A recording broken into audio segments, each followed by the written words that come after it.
So far, we have learned about a variety of data types. While the focus of these lessons has been the C programming language, I want to emphasize that these lessons are applicable in every programming language.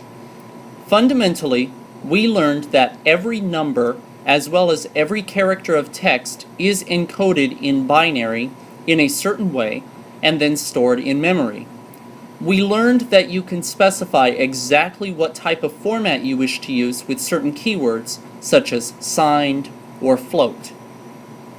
We learned in a previous lesson that the number of bits you have available for a number determines how big of a number you can have. For example, if you are limited to 3 bits, you could never have a number greater than 7. Each data type has a set size in bits. This also means that each data type has a maximum number it can hold. If you are using a sign bit, then there will be a maximum positive number and a maximum negative number it can hold. Figuring this out is actually quite simple. There are 3 possible cases to consider. The 3 possible cases to consider are unsigned, signed, or float. In this lesson, we will be looking only at unsigned data. If a data type is unsigned, that means that it will only be positive numbers. This is easiest because figuring out the maximum size is simply 2 to the power of the number of bits and then subtract 1. Alright, so let me explain why this is. It might seem complicated at first, but it's actually extremely simple.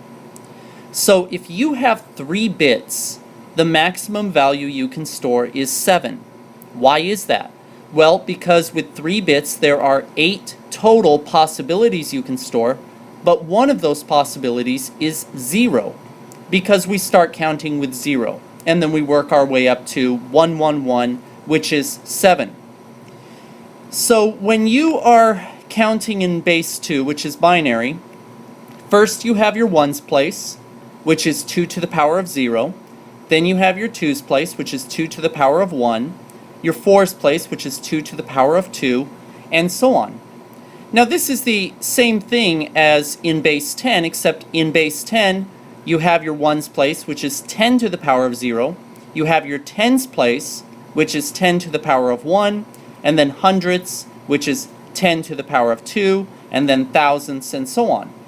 It's just that we're working with base 2, and so instead of it being 10 to the power of whatever column that we're in, it is 2 to the power of whatever column that we're in. So here's what I want you to see.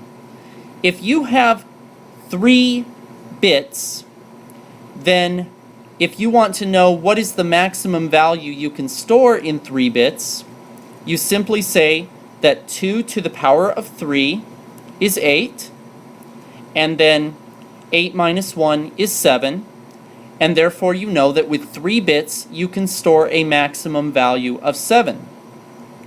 If you have 8 bits, then you would say that 2 to the power of 8 is 256, which means you could store 256 total possibilities.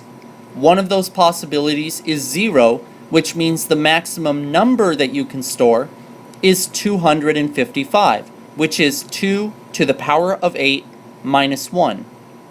So notice that this table of 2 to the power of the number of column also lets you know what the place value for that column is.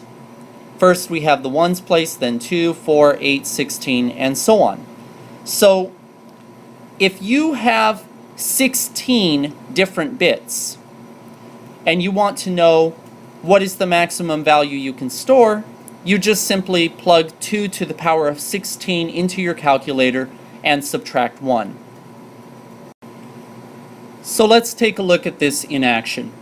If you have a numeric data type which is contained in 2 bytes, that is 16 bits, then the maximum number of possible values is 2 to the power of 16, which is 65,536, which means that if you started at 0, and started to count upward, the maximum value you could ever actually get to is one less than this, which is 65,535.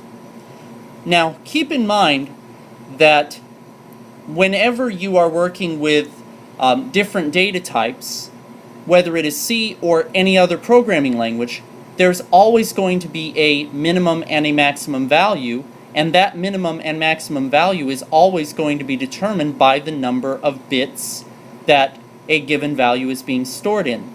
So there are tables you can find for different programming languages that tell you, okay, if you're using a short int that is unsigned, you can go from 0 to 65,536, but you don't even need to use those tables if you simply understand how to figure this out yourself. So just remember, it is 2 to the power of the number of bits.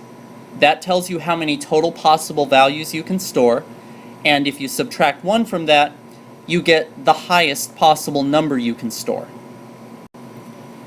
So if you are limited to 16 bits of storage, then the maximum value you can store is 65,535, which means that every single binary digit you have available to you, all 16, have been set to 1, which means the hexadecimal value for that would be FFFF.